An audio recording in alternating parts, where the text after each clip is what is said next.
The Forum has a smell of animal waste and wet stone. 3 pairs of armed troops entered a makeshift arena beneath its open sky.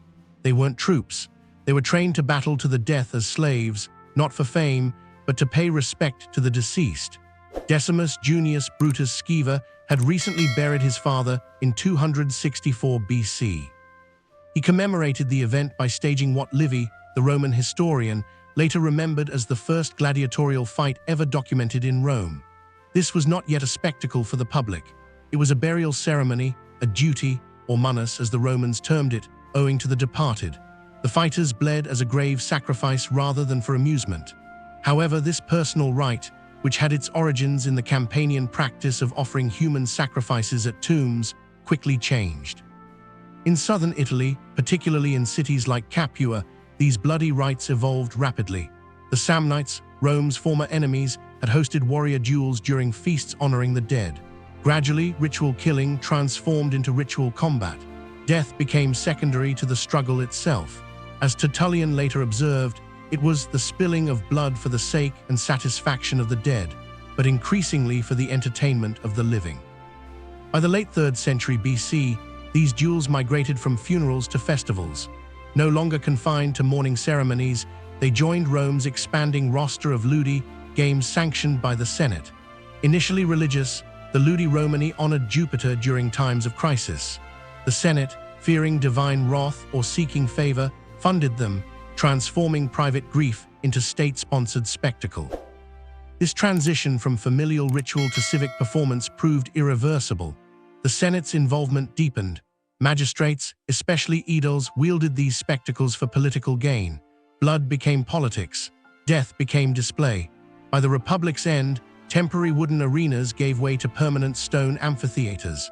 What began as summer rites in muddy forums had been absorbed into the Roman state, codified, scheduled, and publicly funded. The iron gate groaned open and silence fell. From the arena's shadows emerged a lone figure, barefoot, half-naked, carrying only a short blade. Across the sand, a cage door rose. A lion, ribs pressing against matted fur, stepped into sunlight, starved, alert, coiled with hunger. This was no duel. It was execution staged for public thrill. By the 1st century CE, Roman arenas had become theaters of forced confrontation between man and beast. Known as venations when staged as hunts, or damnatio ad bestias for executions, these spectacles blurred punishment and entertainment. The condemned criminals, prisoners of war, rebellious slaves, faced lions, leopards, or bears, often weakened by hunger to ensure swift, violent ends. The practice had earlier roots. Generals like Pompey recognized spectacles, political power, orchestrating elaborate displays where men fought animals. The more spectacular the death, the greater the state's triumph. But not all who faced beasts were condemned criminals. Some were trained fighters, bestiarii, forced or paid to battle wild animals for crowd amusement. Mosaics and stone reliefs depict such scenes with grim detail. Fighters with spears raised as lions lunge, netcasters dodging panther claws. One 1st century relief shows a fighter Aetwai with a charging beast, captured mid-motion in sculpted terror. These weren't fantasies. In Roman Britain, archaeologists discovered a gladiator's pelvis scarred by bite marks matching a large feline's jaw. He died locked in combat with a lion. Across the empire, from the Colosseum to provincial amphitheaters, this blood ritual repeated endlessly. Seneca recalled how prisoners killed themselves before their appointed spectacle rather than die for others' entertainment. Their refusal was silent rebellion, final control in a world designed to strip them of it. The arena wasn't mere violence, it was calculated degradation. Hunger became a tool. Beasts were starved not just to ensure death, but to amplify suspense, keeping crowds breathless as man faced claw, fang, and fate. In Rome, law and spectacle walked hand in hand. The lion's roar wasn't just nature unleashed, it was power's voice, fed and starved to serve the state. Water glistened under Roman sun, calm momentarily. Then drums thundered, war horns cut the air, and 2 full fleets surged toward each other across a man-made lake. Soldiers stood on triremes armed with spears and catapults. Below, thousands cheered, not from riverbanks, but from stone bleachers. This wasn't war, it was entertainment.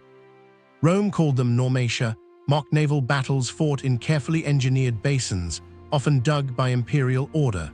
Julius Caesar staged the first in 46 BC, excavating an artificial lake near the Tiber to reenact battles between Tyrian and Egyptian fleets. Real ships, real weapons, real men, condemned prisoners fighting not as actors, but as soldiers with no survival hope. The spectacle grew. Augustus constructed an enormous basin in 2 BC measuring 1,800 by 1,200 Roman feet, so vast it required its own aqueduct, the Aqua Alsietina. On those waters, 30 warships clashed, each manned by thousands of convicted criminals. The scale was staggering. The message clear: Rome commanded not just armies, but nature itself. Sometimes water shows moved beyond artificial lakes. In AD 52, Emperor Claudius drained mountain Lake Fucine and celebrated with a Normatia. The fighters greeted him with words etched in history: Morituri te salutant, those about to die salute you. Whether scripted or spontaneous, they captured the raw fatalism of men sent to die for public amusement. By the Colosseum's opening under Titus, Normatia symbolized imperial grandeur. Some historians believe he used Augustus's nearby basin for naval battles during the amphitheaters' dedication. Under Domitian, similar games possibly occurred within the Colosseum itself, its arena floor temporarily flooded for miniature maritime carnage. Even under Trajan, a century after Caesar, the tradition endured with the massive Normatia Vaticana in AD 109. Each Normatia demonstrated total control of water, men, empire. In these choreographed wars, Rome didn't merely reenact conquest, it recreated domination as ritual, drawing power from the illusion that war could be staged, yet remain absolute. By the Colosseum's grand opening in AD 80, executions were no longer merely punitive, they were theatrical. Emperors, beginning with Titus, used midday breaks between gladiator matches to stage mythological tortures. These weren't symbolic dramatizations, they were real deaths mirroring legendary agonies. Martial, eyewitness to those inaugural games, recorded what he saw. He described an Orpheus figure entering to enchant wild beasts with song, but unlike the myth where nature bends to Orpheus' music, arena animals remained uncharmed. A bear mauled the performer on cue. Elsewhere, a man playing Daedalus, the mythical inventor with waxen wings, was torn apart by beasts. Martial wrote with bitter irony, "How you must wish you had your feathers now." One disturbing reenactment was Pasiphae's myth, the Cretan queen cursed to lust after a bull. Roman crowds witnessed a woman, or possibly a disguised condemned man, thrown to a beast in twisted imitation of her fate. The performance blurred boundaries between myth, punishment, and voyeurism. Fire played its role too. The tunica molesta, a pitch-soaked garment, was fastened to the condemned and ignited, sometimes framed as Mucius Scivola's death, the Roman hero who proved loyalty by holding his hand in fire. Whether victims played Scaevola or other fiery martyrs, results were identical: screams drowned beneath applause. Tertullian bitterly described victims burned alive, tied to posts, mocked as actors in torment plays. "We are mocked as kindling men," he wrote, recounting executions where men became living torches, pain masquerading as moral spectacle. These mythological tortures weren't storytelling, they were control wrapped in ritual. Rome didn't just kill, it made death echo divine punishment, giving audiences not justice, but perverse catharsis. As legends resurrected in blood and flame, boundaries between theater and execution collapsed.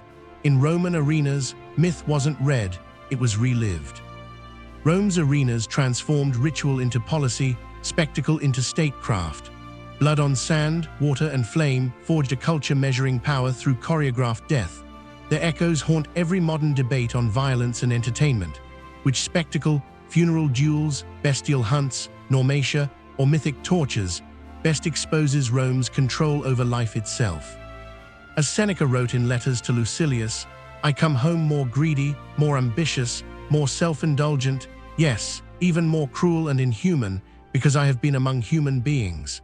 The arena's true horror wasn't just the deaths it demanded, but the humanity it consumed in those who watched, cheered, and walked away unchanged by others' suffering.